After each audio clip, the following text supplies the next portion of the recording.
Okay,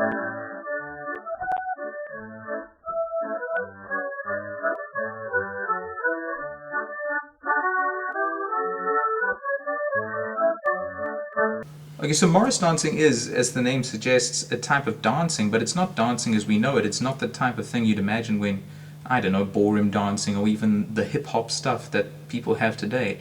It was an English dance, but a very contained English dance in only certain areas. It was mainly in the cheese-eating villages of the northeast, where really there was just pastures, so it wasn't a big deal. It was protected by all that greenery and the cows.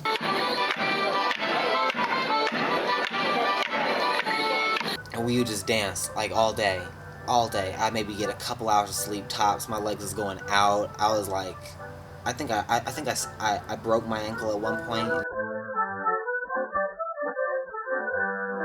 And anything that takes over your life to the point where you aren't in the present and communicating with your friends and family, it has to be stopped.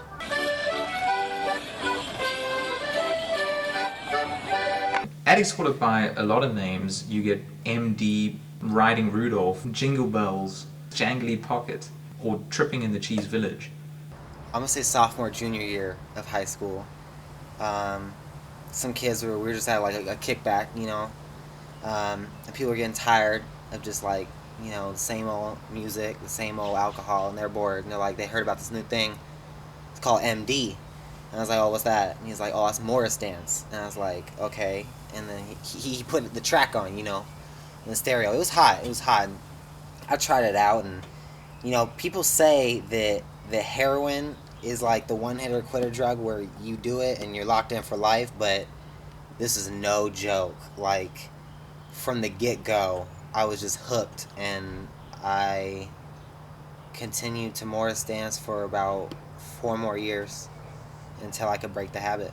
Well, people often liken it to drugs, but it's not quite the same because it's far more accessible, it's far more easier to get addicted to, and there really aren't the type of limitations which you face. Well, I mean, imagine if you could download cocaine. It just makes it so much easier, so much more available.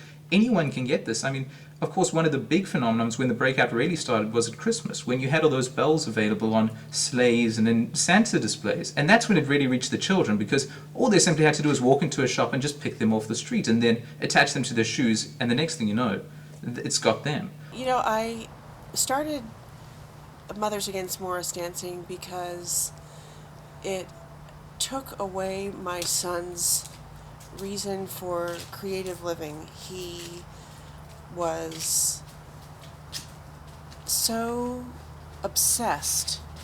I cut class. I dropped out of high school. That baby that my mom was holding, that's my baby. I had him because I was at some Morris dance party. It was crazy. I don't know what happened, but next thing you know, I got a little baby Gregory over there. This is a public nuisance, and these kids need to get off the street. And it's not only the rhythm that's addicting, but it's the music that's, you know, infecting our children's lives. You see them in corners on the sides of the streets dressed in frilly outfits, green and red and bells.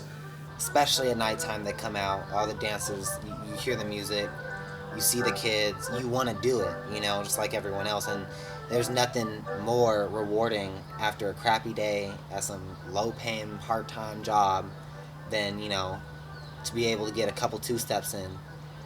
This isn't something that you can easily deal with. It gets hold of you, and once you've got it, you can't really just shake it off or get easy treatment. This is something that's in the mind, and it's in the mind of our very society. It's spreading through the entire basis of what we know. And if it does that, if the pandemic really spreads, if it grips us, then I don't quite know how we're going to get it off. How are we going to make it let go? Is this just going to be what we become? Morris dancers?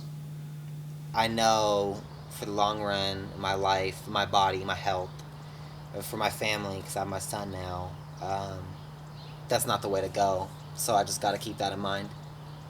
It's tough though.